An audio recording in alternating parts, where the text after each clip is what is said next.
Do you know what separates a failed business exit from a highly profitable one? Do you want to maximize the value of your business? The Business Exit Stories podcast is the solution. Through a collection of stories told by the business intermediaries who facilitate those transactions, you'll receive the key takeaways from successful and, yes, some not so successful business exits. Now is the time to begin to position your business for an exit by implementing key strategies designed to maximize your enterprise value and help you achieve an exceptionally profitable exit. Today we have with us Gerald, an M&A advisor in the Dallas-Fort Worth area, sharing some of the truly unique stories with us that he has had in the last several years. On the podcast, we have discussed some of the concepts we'll chat about today, but in our past episodes, they have never been like the extremes that we're going to be talking about today.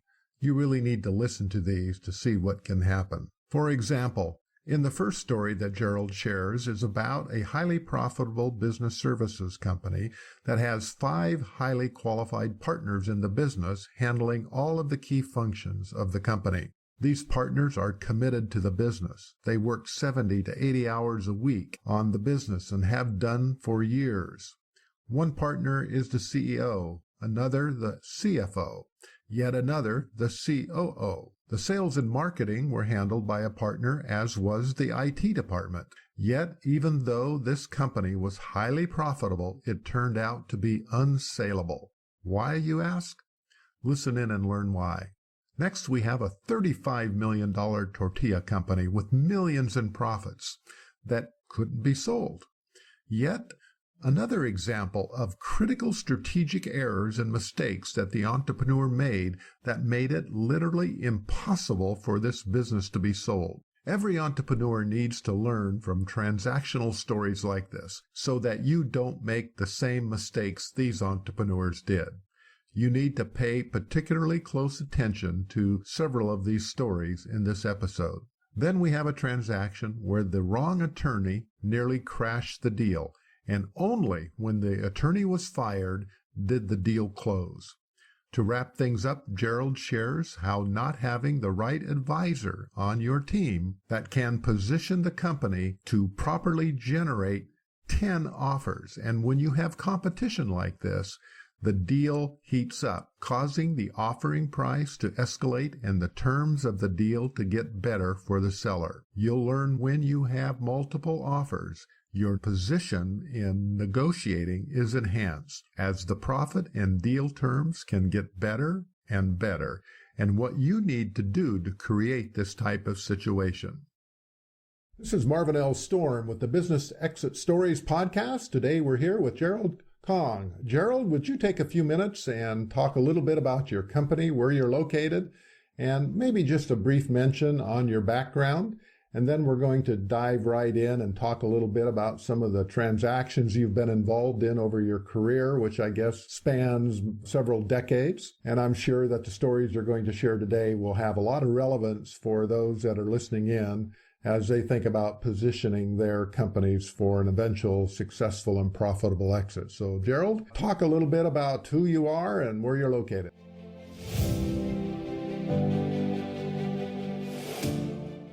About transferring a business of ongoing concern. Assets is not what makes a company. It's the customers that come through that door. It's what provides revenue to the bottom line, and all of that is, so the owners and the customer base and all that is critical to an ongoing concern. You strip all that out of there, you really are not selling anything. And there's no way these guys could have sold anything. So what happened in this situation? I mean, you obviously had some concerns. They kind of wanted, as you basically said, they wanted to cut and run. What did you do? I mean, do you normally take on a client that has that type of attitude? And, well, we don't. You're not going to be around. What do you have? As you said several times there, well, how did you handle this situation? Okay, so what we normally do is we normally make a recommendation, and that recommendation is rehabilitative in nature. So we recommended to them that they need to have a succession plan in place so that when new owners come in, there's talent across the board in the key management areas that could help support that company. They didn't want to hear that, and they weren't interested in succession planning. They weren't interested in grooming people to take their roles. So, that kind of left us with the idea that maybe they just wanted to cut and run. So even a business that's doing $28 million in revenue, when you kind of boil it down to what's going to be left after they're gone, there really wasn't much of a business there. I mean, all those customers, as you said, the sales and marketing guy probably had all the relationships, and when he's gone, who knows what's going to happen to those clients, especially if there's a little bit of concentration in those customers. Well, that's true. I mean, even when you look at strategics, strategic companies or even some private equity groups that are looking at a roll up or something like that, they may provide some talent, but they still want to see that there's sufficient talent that's left with the organization when they take it over. And so this was a real red flag for us, and it just wasn't a fit. We suggested some opportunities for them to take a couple of years to transition the organization so that it would be more appealing to the marketplace. But it sounds like they weren't interested in doing that. They had no interest in that, so we just had to part ways and move on. Yeah. I guess the big takeaway here is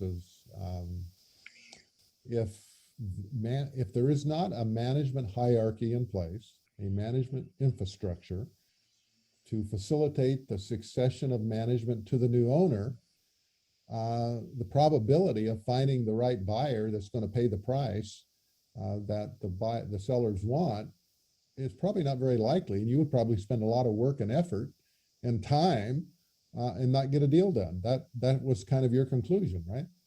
Yeah, sure. And new ownership could bring a CEO in that can provide the rudder, so to speak.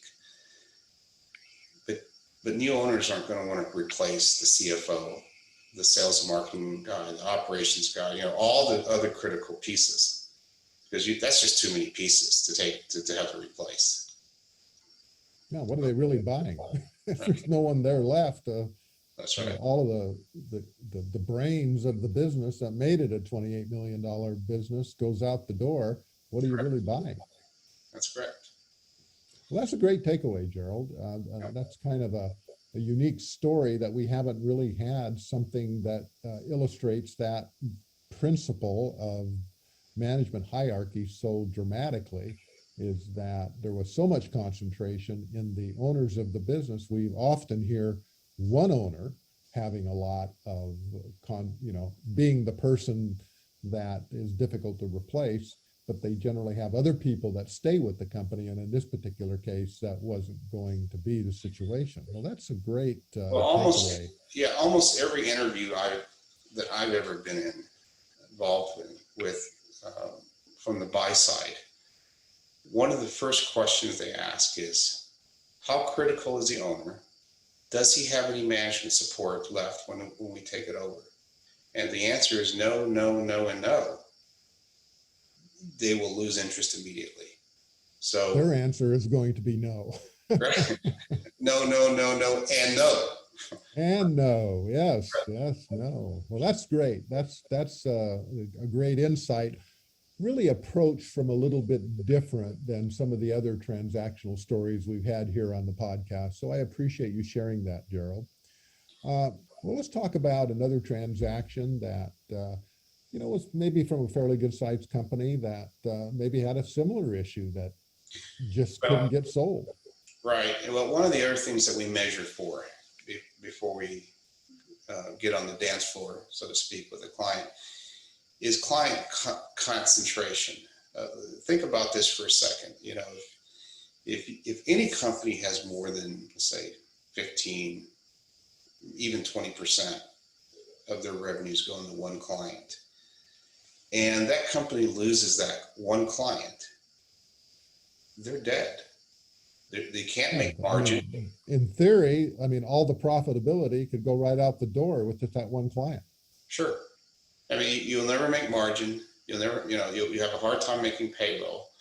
You'll be robbing Peter to pay Paul. Your balance sheet will get disrupted. I mean, you could just think of all of it's like a domino effect. You lose that one client. So we came across this one company one time, and they were a tortilla company here locally in Texas, and they were really like Mexican tortillas, right? That's right. They made flour tortillas is what they did, and they were about a $35 million company. And well, that's a lot of tortillas. That's a lot of tortillas, and who knew there was that kind of money in tortillas, right? But somebody's got to eat them. Well, they're getting sold, so we went out to meet with them, and we told them before we agree to engagement, we're going to sit down and do a little feasibility analysis, and so we got all their information, got all their data, and then one of the things we noticed almost immediately after we received all of their financial statements and things, wow, these margins are extremely low. So what were they actually pulling to the bottom line? I mean, $35 million is a pretty good sized company. They were just under $2 million in EBITDA, which is extremely low, and we wanted to understand that. So once we collect, that's down to like 3-4%, 5%, that range. I mean, the low single digit, net on that, right? That's not a lot. Risky. It's pretty risky because if you have a hiccup somewhere along the way, it'll eat right into that margin. So we wanted to understand, and we interviewed them, and we kind of got to the bottom line. And the bottom line was, well, we're working with a national chain, and that national chain is about 97% of our revenue. And that national chain. Let's rewind that last statement. What did you say? 97% of their $35 million with one customer? With one customer. And they're a national brand. Now, I have never heard of concentration at that level. 60, 70% maybe, but 97%. Well, this particular brand actually has a habit of doing this to smaller. When I say smaller, I mean, they're not publicly traded companies. So if you have a local presence, you may be doing fairly well, but if you want to get in with these guys, you have to eat your margin. They'll get you the volume, but you have to eat margin. I am still glassy-eyed over the fact that 97%, I got out my calculator here, that's $34 million out of the $35 million going to one customer. Well, they allowed them to sell tortillas to restaurants, but not to other purveyors like them, not to other national. So they had $1 million scattered over a dozen, 2 dozen, 3 dozen other people, but 97%. Right. Holy moly! Well, they had it written in their contract, and so in their contract stated that if they contracted with another purveyor, it was grounds for terminating their agreement. Such as another grocery chain, like, can I ask who the company that had the hands around their neck was? You probably shouldn't say, because then Okay, well, a national retailer that's known for squeezing margins out of their vendors, so I can guess probably who we're talking about, but we won't mention it here. But but that 97%, $34 million out of 35, and they had it written in their contract if they sold to Trader Joe's or Safeway or here on the West Coast or another grocery chain, they were done. They were done. Contract canceled. And we didn't even know that was a stipulation until we started digging in a little bit. And we said, listen, we have some sales and marketing consultants who could help you dilute that concentration. We can help you create more distribution channels and all that through some of our contacts. And that's when they stopped us and they said, no, you can't, because we're not allowed to. And that's when we realized, well, what are you talking about? They said, well, this purveyor, we have a contract. Normally, yeah. I mean, what you're saying there, Gerald, is, you're an advisor. You're trying to help folks to position their company at some point in time, that they can have a successful exit. So what you recommended is spot on, that let's expand your customer base, let's expand your distribution channels. And they say, time out. We can't do that because we're contractually obligated that, we can't do anything else but sell to you. Well, and, it really, our heart went out to these guys, because there really wasn't anything left that we could do for them at this level. I mean, unless we weren't attorneys. If someone were to come in and attempt to buy that company, there's not let's say, I don't know of a bank or a lender on the planet that would finance that loan. I don't know of a buyer that would buy it. You don't have the financing, you don't have the buyer, you don't have anything you can sell. Right. So, wow, that's an extreme case of draconian customer concentration. Customer concentration is one of those things that comes up quite frequently in our discussions here on the podcast, but nothing, Gerald. This is a all-time record of customer concentration. I mean, there really wasn't a business. They were just a appendage on the hand of this big retailer. Well, they weren't independent. The advisor that went out with me on this one, we were just flabbergasted that they had that much concentration. We couldn't even get our head around it. From the surface, $35 million selling tortillas. What a great business. Yeah. Until you find out what's under the hood, huh? I think so. I guess what we're really talking about here is the big takeaway for those listening is it's not really about the revenue. $35 million is great. It's about the type of revenue that you have. And in this case, it's the wrong type of revenue. Well, most buyers, when we talk to them, when we start getting into the nitty gritty of analyzing a company with most buyers and investors, one of the things they really delve into is, what is the client concentration like? Where are the clients coming from? And do we have any percentage that's higher than 5 or 7%? We hear that number all the time, 5 or 7%. You have more than 5 or 7% concentrated to one client, and if it is, why? So it's a real issue for buyers. They have a real heartburn over heavy concentrations into one particular client. Yeah, and if you put yourself on the other side of the table, you're buying a company, it's all about risk. One of the big issues of risk is concentration of customers, vendors, management, key employee that, can't survive without. Those type of issues are huge.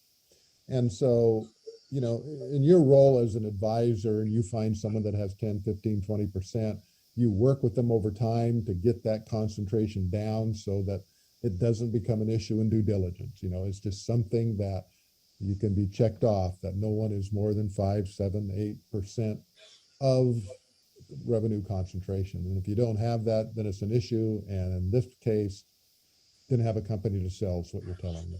Well, that's true. And I think the overall takeaway from the first two examples, the business services and this tortilla company, is that the time to go to market isn't when you think you're ready. I mean, I think most of your listeners should probably consider that if they're contemplating an exit in the next few years, they probably ought to take a year to maybe 3 years to analyze the company and try to decide,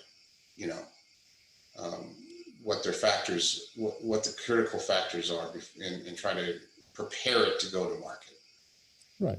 It's all about planning and preparation and positioning. When it comes down, the more you do of those three things, the better off you're going to be. And someone like you, that's what you do. That's where your core competency and expertise is getting people down that positioning and preparation role. Well, Gerald, you're going to go down in my book as in the Hall of Fame of the most customer concentration ever. Yeah, well, I still 34 out of $35 million is one customer. So I very seriously doubt we're going to top that one. Anyway, so let's move on, Gerald. Let's talk about a couple of transactions you've been involved in over the last 20 years in the M&A field, where, you may have all, transactions have their problems, but let's talk about something that really worked out well, or fairly well for those entrepreneurs that were exiting their business. Can you share a story like that with us today? Well, when you and I first started talking about this podcast, one of the ones that came up to mind almost immediately was and it has a real good moral at the end of it, but it was a compounding pharmaceutical company that we had taken on about 15 years ago. Now, they had three business partners. All three were pharmacists in training. They all owned their own pharmacies outside of this company that they were partnered in. And it was a very successful compounding pharmacy, because what they did was they found a way to solve a pain point for their customer base. Their customers were hospitals, nursing homes, hospices. They had, if I recall, they had some physical therapy practices that were thrown into the mix, but any institution that requires compounded pharmaceuticals. Now, for those who aren't real familiar with what compounding pharmacies are, they're rare, first of all, but this is not pharmaceuticals. Talk a little bit about what a compounding pharmacy actually does. I haven't actually heard of it before, so that's the new one on me. I think in the old days, they used to call them apothecaries, but every person has different ailments. I mean, everyone who needs pharmaceuticals may not necessarily be able to use something off the shelf. What they may need is maybe a combination of different types of pharmaceutical medications. So what a compounding pharmacy does, customized, right? So what a compounding pharmacy does is they actually have a special license, and they have to go through special training where they can actually go and take different ingredients and formulate a compounded pharmaceutical product for a specific patient. And this happens at a much larger degree than most people understand. And usually where you see that is going to be in places like in a hospital, where a doctor would come see a patient and say, look, we can't just give him hydrocodone. This guy, he's got some other issues. We need a compounded product here. And so they'll reach out to a compounding pharmacy and say, look, we need this mixture. And the standard off-the-shelf product has too much hydrocodone and not enough of this other, whatever. So the problem in that industry, though, is it takes time typically to compound. Yeah, everything is custom. Every order is custom. It takes time, yeah. So what they did was they said, look, why don't we find a way to not only compound quicker, but we're going to guarantee that our clients will get their compounded pharmaceuticals delivered same day. And that's what they did. So they had really a large network of hospitals and nursing homes and hospices where they delivered to on a daily basis. They created their own distribution network. They created a delivery system that was, arm's length. and they were growing. The company was growing every year.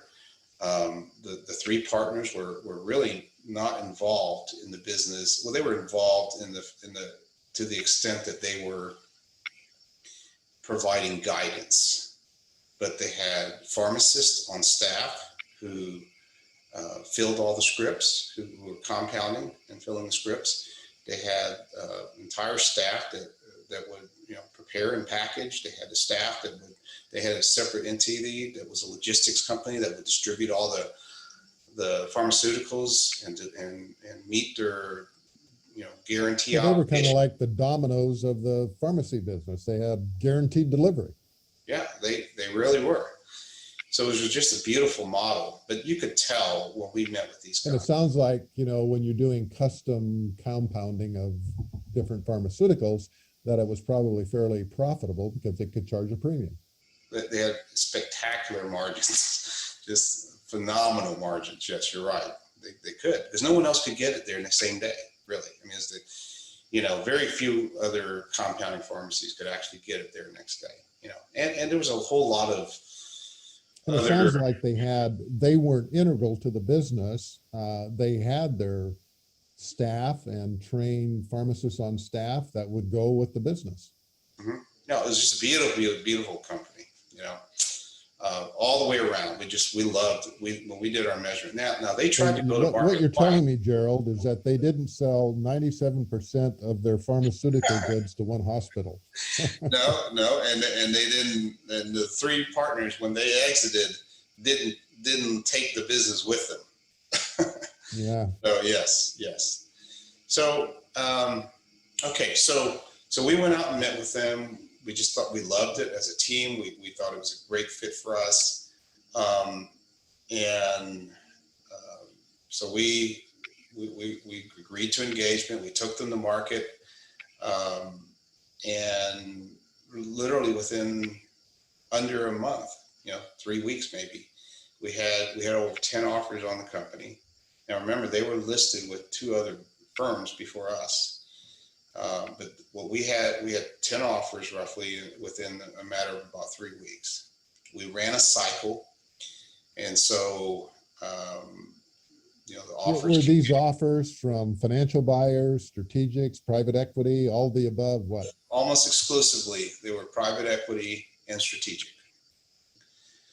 And so we ran the cycle. And the price just kept going up and up, and the terms kept getting better and better. And then finally that's interesting when you say running a cycle. It's kind of like a private auction is what you're talking about. They just submit their bids.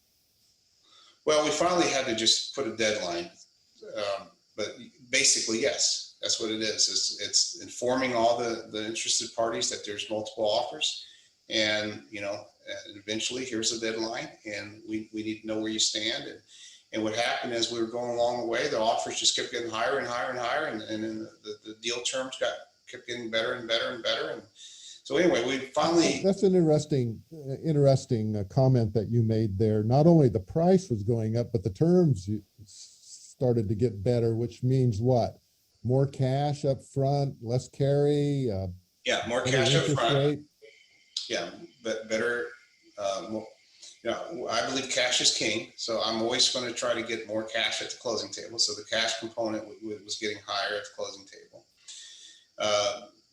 We're talking about relaxation of the deal terms, for example, less indemnification for our clients, less, shorter terms on the reps and warranties. So it would be things like that. So you have a lot of deal terms as well as the financial components. So you got higher offers, you got more cash at closing, you get a relaxation of the reps and warranties, and less indemnification. So would you say, Gerald, that it's not all about cash? Sometimes it's as much about terms as it is about cash when you're negotiating a deal, that the terms become as important as the cash sometimes? I'd rather take $2 million in cash than $10 million with a nickel down. So yes. Right. Yeah, deal terms are highly critical. The structure, well, there's so many components. I mean, there's just not enough time to talk about one. Here's another issue, is that we spend an inordinate amount of time trying to structure tax mitigation for our clients. That's a critical factor too. And in some cases, particularly if you're a C corporation, it could mean as much as a third of the total price of the business. Now, would you rather give that to the government, or would you rather put that in your bottom line? So we have ways that we can help mitigate the tax liability and weave it into the structure of the deal. That's one area I would have to say most sellers don't think about until it's too late, because you have to actually address those issues at the time of the LOI, because once the LOI is accepted and then we roll into a contract, it's too late. LOI is a letter of intent. So, letter of intent, I'm sorry, yes. Sorry to throw acronyms out like that, but yes. Just a comment on that.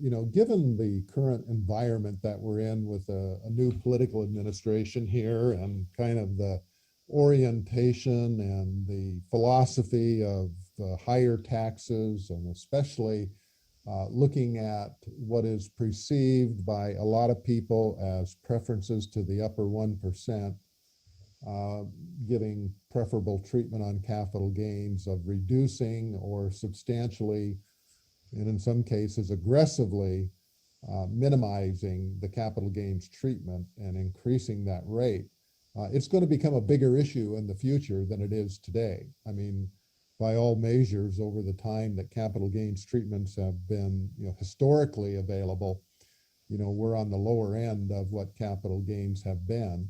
And now we're going to see that go to 24, 25, 28%, capital gains tax, and maybe as high as 35%, with capital corporate rates going up. So we just don't know what that landscape is going to be like. But one thing that we probably can say, though, and let me ask you, I mean, you deal with this every day. Is it a fair statement to say that tax treatment is going to be more critical in the future than it has been in the past, and that's going to have to be addressed? Well, tax treatment is always a critical factor, regardless of administration. We experienced some pretty nice times over the last few years in terms of the tax treatment, but you still, as a seller, need to take into consideration what those tax implications are, and it does affect how you're going to structure the deal. Yeah. Let me ask you, from a philosophical point of view, are buyers not interested in what the seller actually nets, or is that going to ripple through, that the prices are going to be pushed up because of the tax, that they're just going to be an offset, or they're going to be asking for more on the selling price, or are sellers just going to have to take less in the future of what they put in their pocket? What's your personal view on that? I think it depends on the market. In other words, and it's actually bared itself out that way. For example, when I entered the market, it was a pretty robust time for M&A. And so we were getting good. So you're talking 20 years ago. Mm-hmm. Yes. And so we were getting some pretty, robust offers. We were getting nothing like we've seen in the last 4 or 5 years, really. I mean, the last several years was just amazing. But we have, the multiples were high, deal terms were good, and then we went through a cycle where it became more of a buyer's market. And so when it becomes a buyer's market, then the seller can't ask as much in terms of, these kind of needs to take what the market avails itself. Now, over the last 4 years or so, it was such a seller's market, and it still is right now. It still is a seller's market. Multiples were as high as I've ever seen it. It was amazing. Deal terms. We had buyers coming in literally paying 100% cash. Okay, I'm not kidding about that. We've had, so not only were the multiples higher, we're getting a lot more cash at closing.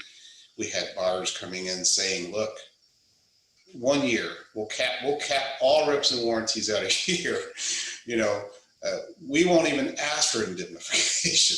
So we went through a period where it was definitely a seller's market. So I would say that it just depends on, the market. Okay, well, that's good insight. So let's move on to, I guess, wrapping up this transaction is that what we're really talking about here then is a kind of the takeaway here. How did this deal get closed? Talk a little bit about. So we're here. The deal was really, really beautiful and smooth, but here's what happened. Okay, we had an attorney on the sell side, not by our choosing, but it was a personal friend of one of the partners, who was a generalist. He was not an M&A attorney. We recommended an M&A attorney, but they said, no, we're going to stick with this guy. We know him. He's so a good just guy. for proper context here. So you're saying that the attorney involved on the seller's side was a personal friend to one of the owners. Correct. And his background was not M&A. Correct. It was kind of general law, contract law. Correct. And so we got to a point in the negotiations where we were getting to the contracting, and the buy-side attorney recommended certain reps and warranties, which in our experience was standard protocol. The limits, the requisites, everything was fairly standard. There were a couple things we had a little heartburn on. They changed it, but the general crux of it was fine. The attorney for the seller, though, applied contract law, not M&A standards, and dug his heels in and said it's unacceptable. Two different worlds. Two different worlds, and just said, I'm not going to allow my client to accept that. Period. Just dug his heels in. And so what happened was, I convinced the buyer and the sellers to hire a third-party M&A attorney to clear the loggerhead, to voice an opinion. This is someone that had no skin in the game, just to take a look at what was reasonable and totally neutral. Fair. Totally neutral. Totally neutral. Okay, well, that's a good idea. So this attorney came with a wealth of experience. 95% of his book of business was nothing but M&A, and he agreed with the buy side, which is what we did. We agreed with the buy side too, that their reps and warranties were actually standard and normal and should be acceptable. Well, so they're basically saying that the seller's attorney, who's the friend of one of the owners, is all wet. Doesn't know what he's doing. Basically. So he got screwing up the deal and dragging it out. Yeah, he got his ego bent. He spent the next 9 months trying to sabotage the deal. Literally trying to sabotage the deal. Every time we get close to the finish line, there's sand across the finish line. We can't close this deal, and he'd make a mountain out. So on the buy side, there was an M&A attorney that was experienced, right? Correct. M&A team. They had a team of attorney team, I guess, team of attorneys that really. Who was the lead attorney? What type of person was that? Well, it was a very experienced young lady that really knew her stuff. She was very polished and was not combative at all. And I don't know if this, affected the sell side attorney or not. Whether he. So I'm just curious. Maybe I shouldn't ask this question, but in the Me Too world, did the seller's attorney have a problem with a woman attorney? We felt like he felt he was emasculated by this lady, and so he spent 9 months trying to sabotage the deal. So finally, he had a couple of things going on here. He didn't know what he was doing. Plus, he was not thrilled with the woman being on the other side that knew more than he did. Right. So what's worse, being ignorant or stubborn? Or both. When it comes to attorneys, that's a pretty potent combination. Yeah. So this dragged on for 9 months. How did the deal get closed, or did it blow up and go away? So here's what happened. I took our lead advisor with me, and we set an appointment with the sellers, the partners, and no attorneys involved. And we just basically told them, we believe that this attorney that you have engaged is the wrong guy. And not only that, but we think he's sabotaging the deal. We think, if you do not remove this attorney, we're going to pack up and leave. And we're taking our We're taking the buyers off the table. We're not going to go down this path any longer with this guy. So they went. That's pretty tough medicine. Well, it's sometimes you have to shake the tree for the fruit to fall, right? So they had a decision to make. What happened? So what they did was they hired a third-party M&A investment banker and asked to look at the deal. So this is another third party they brought in to re-verify the already verified, right, if this was a reasonable deal or not. Exactly. And the third-party investment banking firm said, Kong and Trinity are correct. There's no reason why this deal shouldn't have closed by now. And you need to remove this attorney. He's making a mountain out of a molehill, out of things that you shouldn't even be arguing over. So they did. They finally made the move. They removed the attorney. So how long did it take once the attorney is gone? How long? And they got a good attorney, and I assume an M&A guy.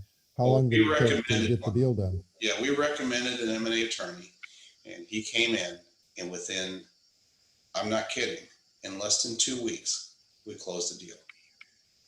So after 9 months, wow. Well, yeah. So what's the lesson learned here? Get it. If you're going to try to go to market, get an M&A guy. It will come out a lot cheaper in the long run. You're not going to be spending money arguing over things that don't matter. You're not going to be paying an attorney to do research on things that he should already know, because that's what ends up happening when you hire a generalist. They go and do all the M&A research on things, and then they bill you for it. And it makes it easy for both sides. And there are times where we've actually asked the buy side, hey, is your attorney an M&A guy?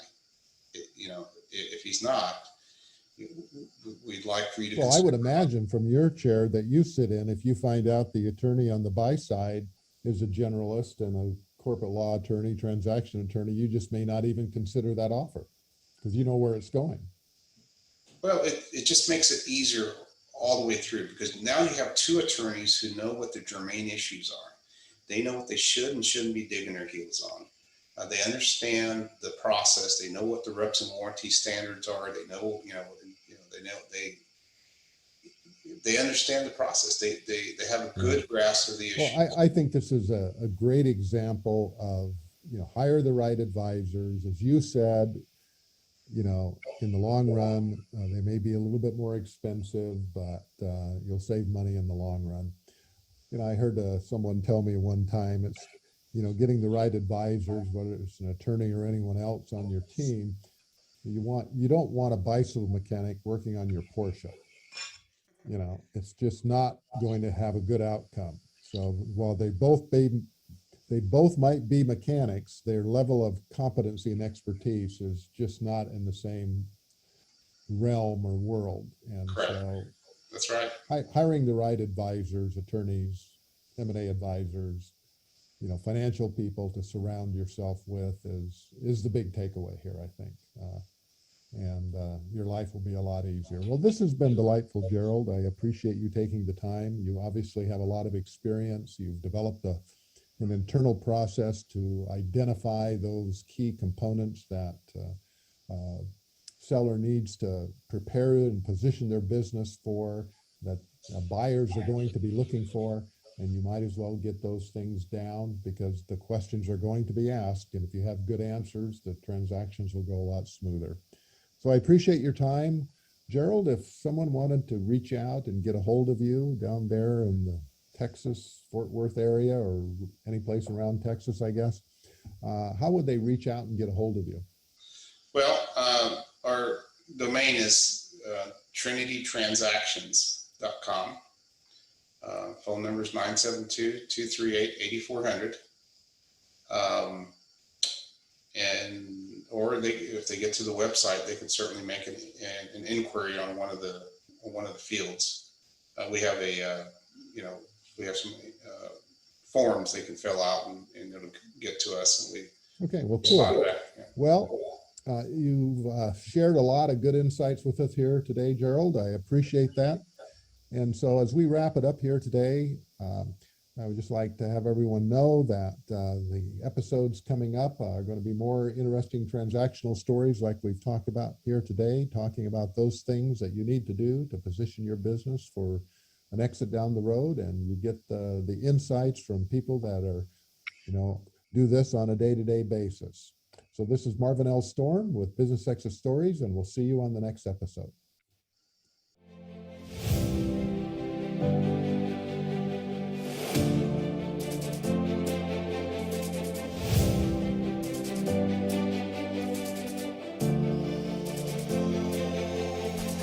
Thanks for listening to the Business Exit Stories podcast. For more information or to reach out to today's guest, visit www.businessexitstories.com for more details. Please subscribe, rate, review, and share this podcast from your favorite podcasting platforms. And remember, maximizing business value at the time of exit doesn't happen magically. It takes planning.